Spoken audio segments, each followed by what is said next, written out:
కనుక ఇంద్రియాలని వడే గోవులతో కృష్ణ భక్తి రసాన్ని పిబతి పానం చేసేవారు గోపికలు. అంటే గోపికలు అనేది స్త్రీ పురుష భావం కాదు, భక్తుడికి మరొక పేరు. కమలాక్షు నర్చించు కరమలు కరమలన్న ప్రహ్లాదుడు గోపిక, నీ పద్యావులు లాలకించు చెవులను నిన్నాడు వాక్యంబులన్న భక్తులు గోపికలు. సర్వేంద్రియములతో భగవద్రస పాన మత్తులైనటువంటి వాళ్ళు, అంబుజోదర దివ్య పాదారవింద చింతనామృత పాన విశేష మత్త చిత్తులెవరో వారు గోపికలు. అలాంటి గోపికలు వీళ్ళందరూ. అలాంటి గోపికలు గనక గోప్య ఊచుహు వాళ్ళ మాటలు అయ్యే. ఎప్పుడైతే వాళ్ళందరూ ఈ విధంగా మాట్లాడారో పైగా దుఃఖితులై మాట్లాడుతున్నారు స్వామివారితో. ఆ మాటలు చూడాలండి.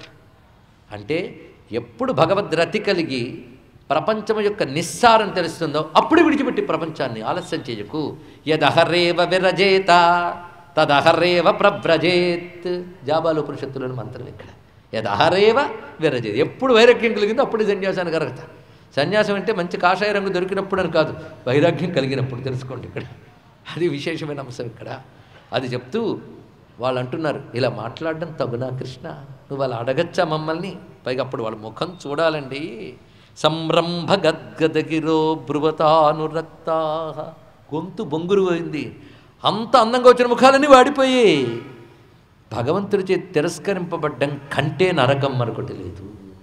ఆయన వెళ్ళిపోమంటే తట్టుకోలేక మైవం విభోర్హతి భవాన్ గదితుం ఋషంశం. ఇంత కఠినంగా క్రూరంగా మాట్లాడడం తగదయ్యా, నీలాంటి వాడికి, మృదువైన వాడివేమో, నీకు తగదిది. ఎలా వచ్చాయని తెలుసా నీ దగ్గరికి? సంత్యజ్య సర్వ విషయాన్ స్తవ పాదమూలం భక్తా భజస్వ దురవగ్రహమాత్యజాస్మాన్ దేవో యథాది పురుషో భజతే ముముక్షూన్. ఏదైనా చదివి మాట్లాడాడండి. ఈ శ్లోకం చదివితే వాళ్ళెవరు ఆయన ఎవరో తెలిసిపోతుంది ఇక్కడ. ఇలా కఠినంగా మాట్లాడకూడదు స్వామి. ఇక్కడికి మేము రావడానికి ఎంత కష్టపడ్డామో మాకు తెలుసు. ఇవాళ ఇల్లు దాటొచ్చామని నువ్వు అనుకుంటున్నావు, జన్మలు దాటొచ్చామయ్యా. ఎన్ని అడ్డంకులు దాటి ఇక్కడికి వస్తే ఇప్పుడు పో అంటే ఎలాగయ్యా? మా తపము సంపద చేరితి మెట్టకేలకున్నంటారు పోతన గారు. మా తపము సంపద, ఎన్నాళ్ళ తపస్సంపత్తు ఈ పాదాల దగ్గరికి వస్తే పొమ్మని చెప్తావా? పైగా నువ్వేమనిగో స్వర్గం వస్తుంది, యశస్సు వస్తుంది, అక్కడికి వెళ్ళిపోండి, ధర్మాలు చేయండి. ఆ ధర్మాలు జన్మల్లో చేసి చేసి చేసి చేసి వచ్చే చిత్తశుద్ధి వల్లే ఇక్కడ దాకా వచ్చావు. మళ్ళీ పోయి పని చేస్తూ కూర్చుంటామా? అవుతుందా? ఇంజనీరింగ్ అయ్యి వచ్చావు, ఇంజనీరింగ్ వచ్చు, అందుకే 2వ క్లాస్ లెక్కలు ఒకసారి చదువుకురా అంటే మళ్ళీ ఆ డిగ్రీ కొట్టడానికి వెళ్తామేంటి? అవన్నీ దాటే కదా వచ్చావు. నువ్వు చెప్పిన ధర్మాలన్నీ గత జన్మల నుంచి, ఎన్నో జన్మల నుంచి చేస్తున్నావు. అంటే ఎన్నో జన్మల ధర్మం చేస్తే కానీ భక్తి రాదు. అందుకోసం ఇంటికి వెళ్ళు, గృహధర్మాలు చెయ్యు, ప్రవృత్తి మార్గంలోకి వెళ్ళు, స్వర్గం వస్తుంది, యశస్సుని. ఆ స్వర్గలోకలు కూడా బోర్డు తిరిగి కింద పడ్డాం మేము. లోకంలో కీర్తులు పొందాం. అన్నీ అయిపోయాయి. మళ్ళీ వెనక్కి వచ్చాం. ఇప్పుడు ఎక్కడికి చేరితే మరి వెనక్కి వెళ్ళారో అక్కడికి వచ్చాక మళ్ళీ వెనక్కి వెళ్ళమని ఎలా అంటున్నావు నువ్వు? అనకయ్యా. సంత్యజ్య సర్వ విషయాస్తవ పాదమూలం భక్త. సర్వ విషయములు నీకోసం సంత్యజ్య. త్యజ్య అంటే విడిచిపెట్టి, సంత్యజ్య సర్వాత్మన సమ్యక్, సంపూర్ణంగా విడిచిపెట్టావు. అందుకని కొద్దిగా మనసులో పెట్టుకుని కొద్దిగా అక్కడ పెట్టుకుని కాదు. ఇది ఎంత గొప్ప విషయం అండి. సర్వధర్మాన్ పరిత్యజ్య. ఇప్పుడు నువ్వు చెప్పిన ధర్మములన్నీ పరిత్యజ్య, విడిచిపెట్టేసాం మేము కూడా. ఎక్కడ విడిచిపెట్టేసావు? నీ పాదాలకు అర్పించేసాం. అది ఇక్కడ చెప్పడం. విడిచిపెట్టడం అంటే ఎప్పుడో ధర్మాలు లేవుగా విడిచిపెట్టేశానంటే ఏమున్నదండి? ఒక ఆయన సన్యాసం తీసుకుంటానన్నట్ట. ఏమిటి సన్యాసం? ఎన్నో కర్మలు జీవితంలో చేసి అప్పుడు ఆ కర్మల్ని సన్యాసించాలి. కర్మే చేయనప్పుడు సన్యాసం ఏముందండి ఇక్కడ? సన్యాసం అంటే కర్మలు కష్టపడి చేసి అప్పుడు పద్ధతిగా విడిచిపెట్టాలి. అంటే పద్ధతిగా పుచ్చుకున్న కర్మల్ని తిరిగి పద్ధతిగా విడిచిపెట్టడం సన్యాసం. అసలు కర్మే లేదు, సన్యాసం ఎక్కడ? తెలుసుకోండి. ఇక్కడ ఎవరికి పదాలు వాడుతున్నాం కానీ పరిస్థితులు మారిపోయాయి. ఇలాంటి పరిస్థితులు ఉన్నాం. అనేక జన్మలు ఈ ధర్మములు ఆచరించి సంత్యజ్య సర్వ విషయాన్ని, ఒక్కొక్క మాట చూడండి, సర్వ విషయములను సర్వాత్మనా త్యజించాం మేము. అంటే కొందరు బాహ్యంగా త్యజిస్తారు కానీ మనసులో గొప్ప ధ్యానాలు చేస్తూ ఉంటారు. ఈ మధ్య జరిగిన ఒక సంఘటన, ఒక స్త్రీకి పెళ్లి చూపులు వచ్చేటప్పటికల్లా నాకు వద్దు వద్దు అని అరుస్తుందట. ఒక సిద్ధపురుషుడి దగ్గర తీసుకెళ్ళారు, ఏమైందో చూడండి అని. అప్పుడు పట్టుకున్నారు. ఇదివరకు సన్యాసి ఉండేవట. అతని దగ్గరికి ఈవిడ వెళ్ళేటప్పుడు సన్యాసి కదా, చాలా నిగ్రహంగా ఉన్నాడు. కానీ ఈవిడిని చూస్తున్నప్పుడు వాడికి దురాలోచనలు కలిగేవి. ఆ సన్యాసి మరణించాడు. కానీ వాడిలో ఉన్నటువంటి దురాలోచనల ప్రకారంగా పిశాచం అయ్యాడు వాడు. ఆమెను పట్టి పీడించేవట. తర్వాత ఏదో మంత్రప్రయోగం చేశారు. ఇది జరిగిన ఒక కథ. దీని అర్థం వేషాలు వేసినంత మాత్రాన్ని సరిపోతుందా అండి? ఇక్కడ విడిచిపెట్టాడు అంత సామాన్యమైన విషయం కాదు. ఇక్కడ సన్యాసకృతి సమస్యాంతో నిష్ఠాశాంతిపరాయణ ఆయన అనుగ్రహించాలని అంత చిన్న విషయం కాదు. వీళ్ళు సన్యాసులు ఎవరు? సంత్యజ్య సర్వ విషయాన్, సర్వ విషయములను మేము సమ్యక్ అంటే శారీరకంగా మాత్రమే కాదు, ఏదో లోక విడంబనం కోసం లోకం కోసం నిగ్రహించుకు బతికేసే సన్యాసం కాదు, మనస్సుతో కూడా త్యజించేసాం. వాటి మీద భోగమే లేదు. అది సంత్యజ్య సర్వ విషయాన్, అన్నీ విడిచిపెట్టి నీ పాదమూలము చేరుకున్నాను ఇక్కడ. అలాంటి మమ్మల్ని నువ్వు అనుగ్రహించాలే కానీ ఇంత మొండివాడు ఎందుకయ్యో? దురవగ్రహ అంటే మొండి పట్టుదల గలవాడా? ఎంత కష్టపడిస్తే పొమ్మంటావు మమ్మల్ని? నువ్వు అనుగ్రహించు. ఎలా అనుగ్రహించాలంటే దేవో యథాది పురుషో భజతే ముముక్షున్. అత్యద్భుతమైన ఉపమానం. ముముక్షు జనులని ఆది పురుషుడైన భగవంతుడు ఎలా అనుగ్రహిస్తాడో మమ్మల్ని నువ్వు అలా అనుగ్రహించు. ఉపమానం విన్నారా? అంతేగాని పర్యేషని ప్రియుడు ఎలా అనుగ్రహించునో అట్లు అనుగ్రహించుము అని అనలేదు. ఇక్కడ ఉపమానం ఏం వాడారో అర్థమైంది కదా. ముముక్షు జనులను ఆది పురుషుడు అనుగ్రహించినట్లు అంటే ఆ ముముక్షు జనుల మేము, ఆది పురుషుడు నువ్వు. అయితే ముముక్షు జనులను ఆది పురుషుడు ఆదరించినట్లు ఎందుకన్నారు? ముముక్షువుల కంటే వీళ్ళు గొప్పవారు కనుక. ఇది తెలుసుకోవాలి ఇక్కడ. ముముక్షువులు అంటే మోక్షం కావాలనుకునేవాళ్ళు. మోక్షం కావాలనేది కూడా వీళ్ళకి లేదు. వాళ్ళు పరమాత్మ కావాలి కానీ మోక్షం కావాలా? కనుక వీళ్ళు శుద్ధ భక్తి మోక్షకాంక్ష కంటే గట్టిది. ఇది తెలియాలంటే కులశేఖరాల వారు నమోక్షస్యాకాంక్ష ఎందుకన్నారో అర్థమైతే ఇది అర్థమవుతుంది ఇక్కడ. అందుకే దేవో యథాది పురుషో భజతే ముముక్షున్, అనుగ్రహించవయ్యా అని చెప్పి యత్పత్యపత్య సుహృదామనువృత్తిరంగ స్త్రీణాం స్వధర్మ ఇతి ధర్మ విదాత్వయోక్తం అస్త్వేవమేతదుపదేశ పదే త్వయీశే ప్రేష్ఠో భవాం స్తనుభృతాం కిల బంధురాత్మా. నువ్వేం చెప్పో? మీకు భర్త, సంతానము, బంధువులు వీటన్నింటినీ సేవించుట మీ ధర్మము అన్నావు. ధర్మవేత్తవు కనుక ధర్మం చెప్పవు. చాలా బాగుందయ్యా, నీ ఉపదేశం నీలోనే ఉండుగాక. అలాగే ఉండని. ఈ ఉపదేశానికి లక్ష్యం ఏమిటి? ధర్మబద్ధముగా ఇలా ప్రవర్తించినట్లయితే భగవంతుడు సంతోషిస్తాడు, భగవంతుడు లభిస్తాడు. కనుక ఉపదేశాలకు లక్ష్యం నువ్వు. కానీ నీ బంధువుల్ని, నీ భర్తని, మీ ప్రియమైన వారిని, మీ సంతానాన్ని సేవించన్నారు కదా. ఒక్క మాట అంటున్నాం, అందరికీ నిజమైన ప్రియమైన వాడు ఎవడు? నిజమైన ప్రియమైన వాళ్ళు ఎవరు? నిజమైన బంధువు ఎవరు? నువ్వే కదా. ఆ విషయం ఈ జన్మలో తెలుసుకున్నాం గనక, అలా తెలుసుకునే జన్మ ఇది గనక ఇంక నిన్ను విడిచిపెట్టము. ఎవరు ఉండడం వల్ల ఇన్ని బంధములు ఏర్పడ్డాయో వాడితోనే బంధం ఏర్పరచుకున్నాం. లోపల ఆత్మ అంటూ ఉంటే కదా దేహము, దేహంతో తెచ్చుకునేవి. నిన్న శ్లోకం గుర్తు తెచ్చుకుంటే చాలు. ఇక్కడ ఏది ఉండడం వల్ల అనేక వస్తువులు ప్రియమనిపిస్తున్నాయో అతడే ప్రియుడని తెలుసుకో. ఆ మాట ఇక్కడ ఒక్కసారి చూస్తూ అస్త్వేవమేతదుపదేశ పదే త్వయి ఈశే ప్రేష్ఠో భవాం స్తనుభృతాం కిల బంధురాత్మా. నిజంగా చెప్పాలంటే దేహికి అసలైన బంధువువి, అసలైన ఆత్మవి నువ్వే. అంటే ముందు మనం ఏమనుకోవాలంటే భగవంతుడి వాళ్ళం అనుకోవాలి, అది బంధు. తర్వాత భగవంతుడి వాణ్ణేంటి, వాడను అనుకునే చైతన్యం ఎవరిది? వాడిదేగా. అప్పుడు నేను భగవంతుడి బంధువునా? కాంతి జ్యోతికి బంధువా? చెప్పండి సమాధానం. కాంతి జ్యోతికి బంధువా? నువ్వు కాంతిని జ్యోతిని విడిగా చేస్తే జ్యోతికి చెందిన బంధువు కాంతి అంటావు. కవిత్వానికి బాగుంది, కానీ జ్యోతే కాంతి కదా. కనుక ముందు బంధువు, తర్వాత ఆత్మ. ఆ మాట అంత చక్కగా వేశాడు చూడండి. సర్వదేహధారులకి నువ్వే బంధువు, నువ్వు ఆత్మ. ముందు మమ అనుకుంటే బంధం, అహమని తెలిస్తే జ్ఞానం. అంతే ఇక్కడ బంధురాత్మ. అటువంటి అసలు ఎవడో తెలిసిపోయాక ఇంకా ఈ బంధాలను తిరగమంటావు. ఏమైనా బాగుందా? ఇది ఎలాంటిదంటే గొప్ప మాట చెప్తాడు. మీరు మథనం చేసి వెన్న తీసేశాక తిరిగి పాలల్లో వేస్తే తేలుతుంది తప్ప కలియదు. అదే పరమాత్మతో బంధం పొందినవాడు సంసారంలో ఉన్న కలియుడు. అది తెలుసుకో ఇక్కడ. అది స్థితి. ఎలా కలుస్తుంది?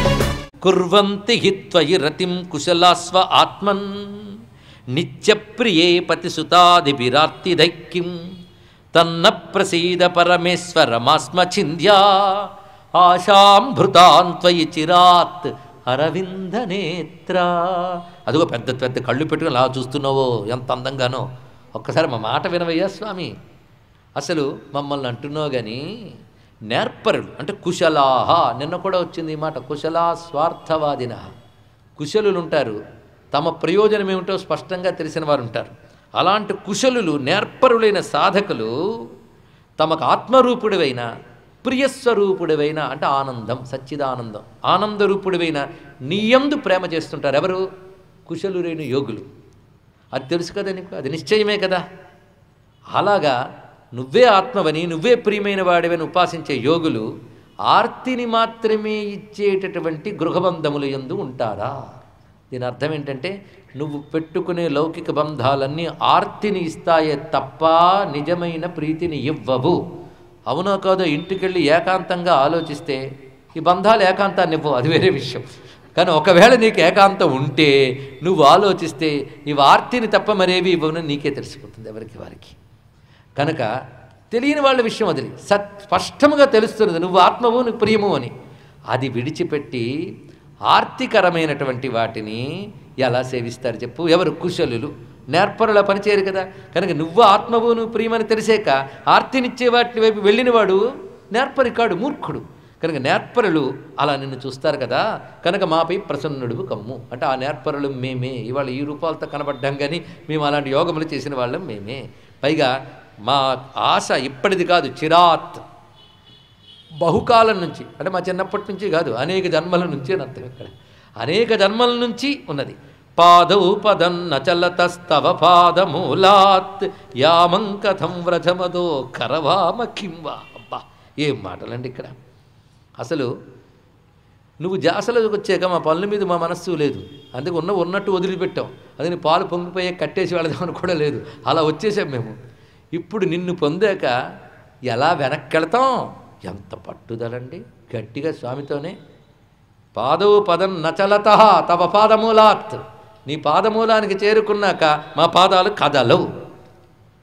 వ్రజానికి వెళ్ళి ఏం చేయాలి చెప్పు అన్నారు. ఎంత అద్భుతమైన మాట. వ్రజానికి వెళ్ళి ఏం చేయాలి చెప్పు? కింకర్తవ్యం, కర్తవ్యం కూడా లేని స్థితి పేరే యోగం. తెలుసుకోండి. ఇక్కడ ఏదో చెయ్యాలని మిగిలితే కర్తవ్యం, కర్తవ్యం అంటే కర్మ, కర్మ అంటే బంధం. కనుక వెళ్ళి మాత్రం ఏం చేయాలి అంటే మా కర్తవ్యములు లేవు. ఆ మాట చెప్పడంలో ఉన్నటువంటి గొప్ప అంతర్యం, యోగస్థితిని అర్థం చేసుకుంటే యామ కథం వ్రజమథో, ఎలా వెళతాం? కరవామ కింవా, వెళ్ళి ఏం చేస్తాను చెప్పు? సించాంగ. అంతేకాదు, నువ్వు కానీ మమ్మల్ని అనుగ్రహించలేదనుకో, నీ చిరునవ్వులతో, నీ వేణువుతో, నీ హస్తస్పర్శతో, నీ అమృతపూరితమైనటువంటి లాలనతో మమ్మల్ని అనుగ్రహించకపోతే ఇక్కడ విరహంతో శరీరాన్ని తగలబెట్టుకుని ధ్యానంతో మళ్ళీ నీ పాదాల దగ్గరకు వస్తాను, జాగ్రత్త. ఏమి మాట అండి ఇక్కడ, ఎటువంటి మాట ఇది? విరహంతో శరీరాలు తగలబెట్టుకుని ధ్యానంతో నీ పాదాలు పొందుతాం అంటే ఇందాక అంతర్గృహంలో ఉన్న వాళ్ళు ఏం చేశారు అదే చేస్తాం మేము కూడా. నువ్వు కాదంటే చేసేది అది, అందుకని వెనక్కి వెళ్ళాం. అంటే ఏ గృహంద ధర్మాలు పాటించి వెళ్ళన్నవే దానికి వెళ్ళాం. వెళ్ళక ఏం చేస్తారు? విరహంలో దగ్ధమై ధ్యానంతో నీ పాదాల దగ్గరికి వెళ్తాం.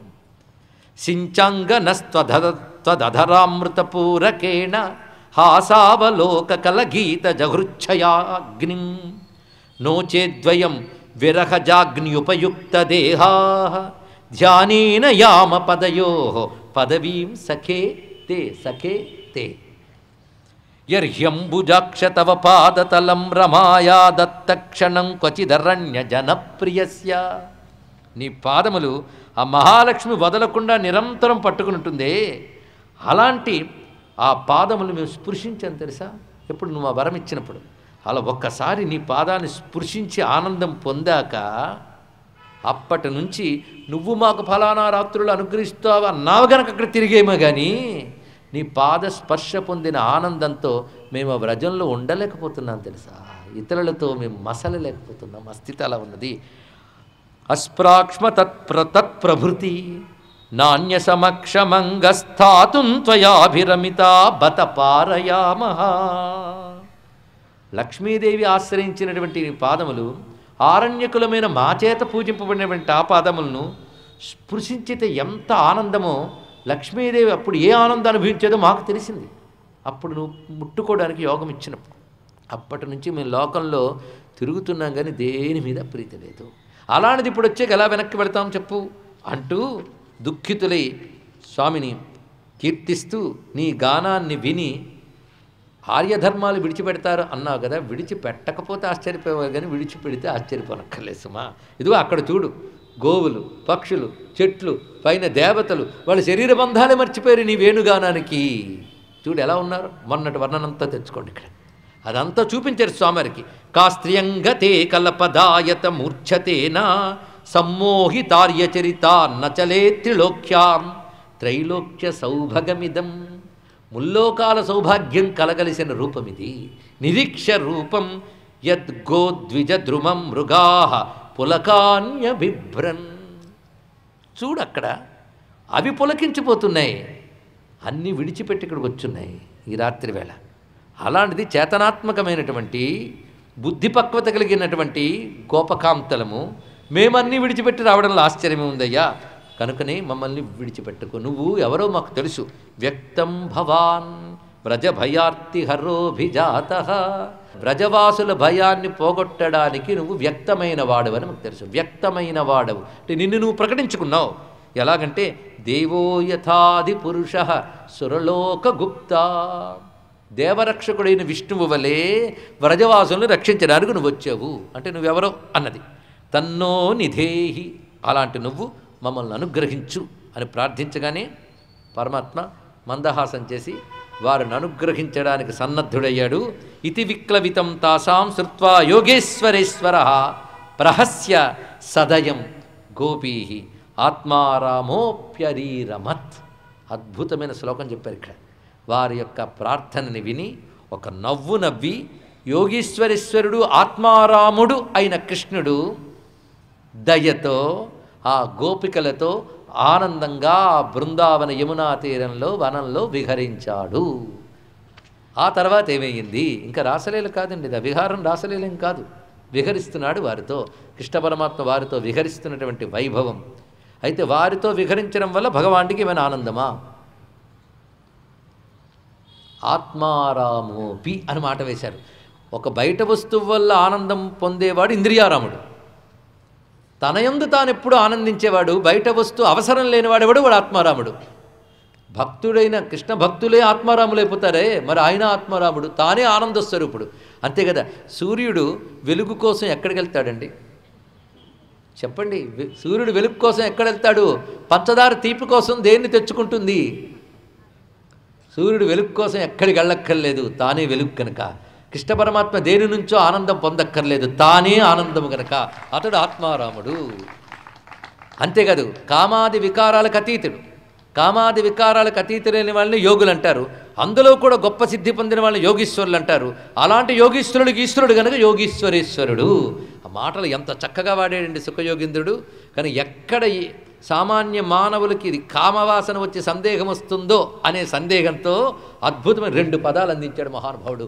ఆత్మారాముడు యోగీశ్వరేశ్వరుడైనటువంటి కృష్ణుడు ఇత విక్లవితాం తాసాం, ఇలా విలపిస్తున్నటువంటి గోపకాంతల్ని అనుగ్రహించడానికే సదయం.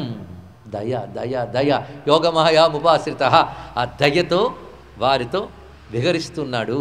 ఆ కృష్ణ పరమాత్మ గోపకాంతలతో విహరిస్తున్నటువంటి ఆ వెన్నెల వేళ ఆనందకరమైన యమునా తీరంలో బృందావనంలో ఉన్నటువంటి ఆనంద స్థితిని అలాగే ఉంచుదాం. తర్వాత స్థితి ఏంటో రేపు తెలుసుకుందాం. సర్వం శ్రీకృష్ణ చరణారవిందార్పణము.